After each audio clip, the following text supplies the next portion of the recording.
Dans un village isolé au cœur de la savane africaine, où les traditions anciennes et les mystères anciens se mêlent à la vie quotidienne, vivait un homme nommé Bajari. Son épouse, Jia, était une femme d'une gentillesse et d'une générosité rare, adorée de tous les habitants du village. Sa présence rayonnait de lumière et de joie, et elle manquait à tout le monde lorsqu'elle n'était pas là. Jia était connue pour ses actes de gentillesse, aidant ceux qui en avaient besoin et partageant sa sagesse ancienne avec les jeunes du village. Les enfants, en particulier, l'adoraient pour ses histoires enchanteresses et ses précieux enseignements sur la nature et les esprits qui habitaient la terre. Une nuit, alors que la pleine lune brillait dans le ciel, Jia a disparu sans laisser de traces. Les villageois en détresse l'ont recherché dans tous les coins du village et au-delà, explorant la forêt dense, les berges des rivières et même des grottes secrètes.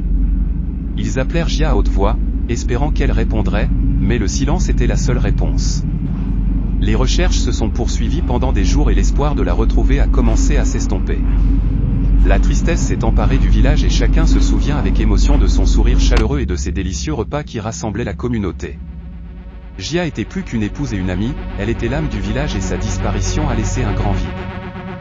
Cependant, Bajari cachait un sombre secret. Il savait exactement où se trouvait Jia.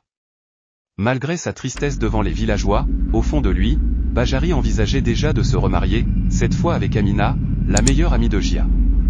Il n'a révélé son secret à personne, pas même à son ami le plus proche. Bajari avait ses propres motivations égoïstes et les remords pour ses actes commençaient à ronger son âme. Chaque jour qui passait, le poids du secret augmentait et il craignait que la vérité ne soit révélée à tout moment. Pendant ce temps, Amina, inconsciente des projets de Bajari, a également souffert de la perte de son ami. Elle se souvenait des longues conversations qu'elle avait eues avec Jia, des rires partagés et des conseils sincères. La douleur de son absence était profonde et elle se sentait incomplète sans la présence de son ami. Bajari, de son côté, a tenté de se rapprocher d'Amina, lui offrant une épaule sur laquelle pleurer, mais ses motivations n'étaient pas pures. À chaque geste de réconfort, il cachait ses véritables intentions, masquant ses ambitions par une fausse compassion. Les villageois, ignorant toujours le secret de Bajari, ont commencé à accomplir d'anciens rituels dans l'espoir de retrouver Jia. Ils allumèrent des feux et chantèrent des chansons à la lumière des étoiles, demandant aux esprits de la forêt de ramener leur cher ami. La foi et la détermination de la communauté étaient inébranlables, et chacun croyait que Jia pourrait être retrouvé s'il gardait espoir. Bajari, à son tour, se sentait de plus en plus isolé. Le poids de sa culpabilité devint insupportable et il commença à voir des ombres et à entendre des murmures qui le hantaient jour et nuit. La paix qu'il recherchait après son plan diabolique lui a échappé et il s'est retrouvé piégé dans un cycle sans fin de peur et de regrets. Les regards suspicieux des villageois commençaient à l'inquiéter et il craignait qu'à tout moment quelqu'un découvre la vérité. Alors que la recherche de Jia se poursuivait, le village s'est rassemblé dans la solidarité et l'espoir, montrant que la véritable force résidait dans la communauté et dans l'amour partagé entre tous. Même face au mystère et à la douleur, le souvenir de Jia a continué à illuminer les cœurs de chacun, entretenant la flamme de l'espoir qu'un jour, elle pourrait revenir et ramener la joie qui lui avait tant manqué. Bajari était tourmenté par les ombres du passé. Chaque nuit, le vent semblait murmurer le nom de Jia, résonnant dans tout le village comme un rappel constant de ce qu'il avait fait. Ses rêves étaient envahis par des visions de Jia, aux yeux tristes et pleins de questions, qui le faisaient se réveiller avec des sueurs froides. La culpabilité était un lourd fardeau qu'il portait, mais la peur des conséquences le maintenait silencieux. Décidant d'aller de l'avant et d'oublier le passé, Bajari a commencé à s'approcher d'Amina, une jeune femme du village. Il lui apporta des fleurs et des cadeaux, essayant de gagner son cœur. Cependant, plus il se rapprochait d'Amina, plus les signes de son sombre passé se manifestaient. Les portes qui se fermaient toutes seules, les fenêtres qui claquaient sans raison et le vent qui semblait hurler d'une manière étrange, comme s'il annonçait quelque chose de terrible. Amina, une jeune femme perspicace et sensible aux signes du surnaturel, commence à remarquer que quelque chose n'allait pas. Les comportements étranges et les événements inexplicables la laissaient mal à l'aise. Déterminée à découvrir la vérité, elle a commencé à faire pression sur Bajari pour obtenir des réponses.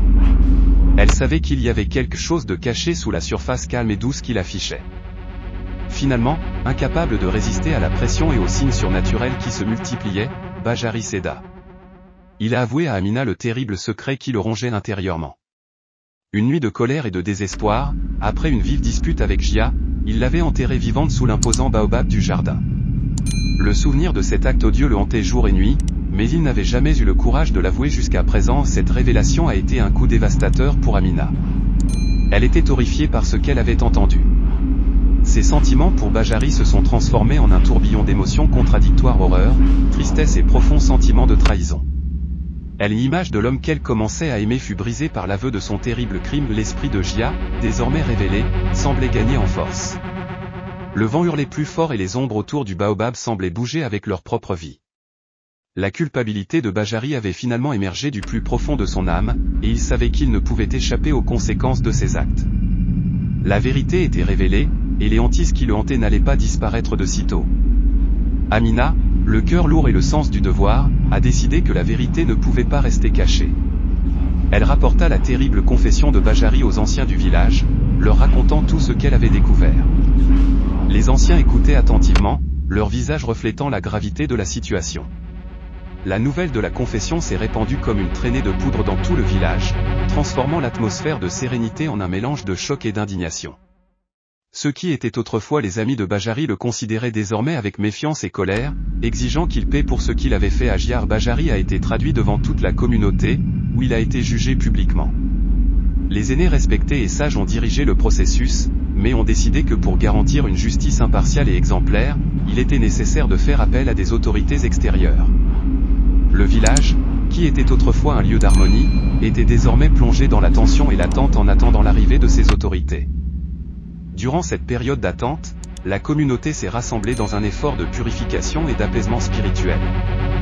L'esprit de Jia, agité et perturbé, avait besoin d'être calmé pour que la paix puisse être rétablie. Le chef du village, un homme d'une grande sagesse et d'une profonde connaissance des traditions anciennes, a dirigé une série de rituels de purification. Il rassembla les villageois autour d'un grand feu, où ils brûlèrent des herbes sacrées qui dégageaient une fumée purificatrice.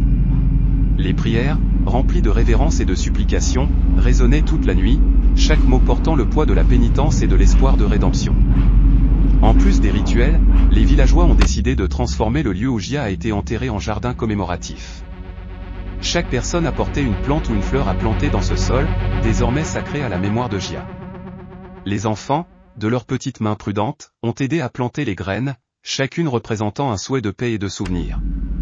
Le jardin, au fil du temps, a commencé à fleurir, ses couleurs vibrantes et ses parfums apaisants rappelant constamment la présence de Jia et l'engagement du village en faveur de la justice et de la guérison. Les jours se sont transformés en semaines en attendant l'arrivée des autorités, et pendant ce temps, le jardin est devenu un lieu de rassemblement et de réflexion pour les villageois.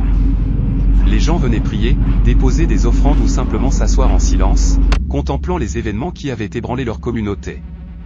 Les enfants, curieux et comprenant encore la profondeur de la situation, ont posé des questions et ont appris l'importance de la vérité, de la justice et de la responsabilité communautaire. Finalement, lorsque les autorités extérieures sont arrivées, ils ont découvert un village qui, bien que marqué par la douleur et la tragédie, s'était uni dans un effort de guérison et de renouveau. Le procès de Bajari s'est déroulé dans les règles de l'art, mais quel que soit le verdict, le village avait entamé un processus de transformation. Les rituels de purification se sont poursuivis et le jardin commémoratif de Jia est resté un symbole durable de l'engagement de la communauté en faveur de la vérité et de la justice, un rappel constant que même dans les circonstances les plus sombres, la lumière de l'unité et de l'effort collectif peut briller. Bajari avait été initialement condamné au même sort tragique que son ex-amant Jia, la mort. Le village, furieux et assoiffé de justice, a réclamé un châtiment sévère pour celui qui avait commis un acte aussi terrible. L'écho des voix des villageois résonnait sur la place centrale, chaque cri étant une manifestation du désir de représailles pour les souffrances de Jia. Les anciens, pressés par l'intensité des émotions de la communauté, ont d'abord accepté cette décision. Cependant, avec l'arrivée d'autorités extérieures, la situation a commencé à changer. Les autorités, analysant le cas avec une perspective plus distante et rationnelle, ont considéré que la peine de mort ne serait ni la plus juste ni la plus appropriée. Ils ont repensé la peine, réfléchissant à l'importance d'une justice plus équilibrée et moins motivée par la colère et la douleur immédiate. Il a alors été décidé que Bajari serait arrêté et qu'après avoir purgé sa peine, il serait expulsé du village. La nouvelle de cette nouvelle décision a suscité un grand émoi parmi les villageois. Certains souhaitaient toujours la peine capitale, tandis que d'autres commençaient à accepter ce changement comme une forme de justice plus réfléchie. L'expulsion de Bajari du village signifiait qu'il ne ferait plus jamais partie de cette communauté, vivant en exil et portant à jamais le poids de ses actes. Le père de Bajari, un homme respecté et aimé du village, sentit le poids de la honte tomber sur ses épaules. Le déshonneur causé par le crime de son fils était un fardeau qu'il n'aurait jamais imaginé devoir porter. Cependant, dans un geste de compassion et de solidarité, le village a décidé de l'accueillir. Les anciens et les villageois, conscients de la douleur et de la honte dont il souffrait, lui ont tendu la main, lui offrant soutien et compréhension. Ils savaient qu'il n'était pas responsable des actes de Bajari et que ses souffrances étaient également immenses. La vie du village continue, mais marquée par l'absence de Bajari et le souvenir de Gia. Les rituels de purification et les prières pour l'âme de Gia se sont poursuivis, tout comme l'entretien du jardin commémoratif. Les enfants, en regardant les adultes, ont appris de profondes leçons sur la justice, la responsabilité et l'importance de la communauté. Le père de Bajari, malgré la honte et la douleur, a trouvé la force de continuer à vivre dans le village, aidant à la plantation et s'occupant du jardin en mémoire de Gia.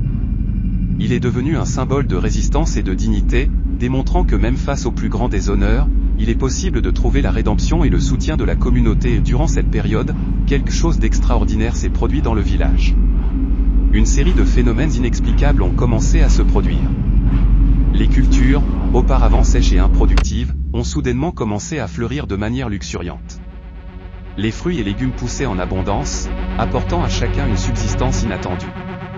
Les villageois, qui étaient auparavant tellement concentrés sur la tragédie et le châtiment de Bajari, ont commencé à réaliser qu'il se passait quelque chose de mystique. C'est lors d'une nuit de pleine lune que le village fut témoin d'un événement qui allait tout changer.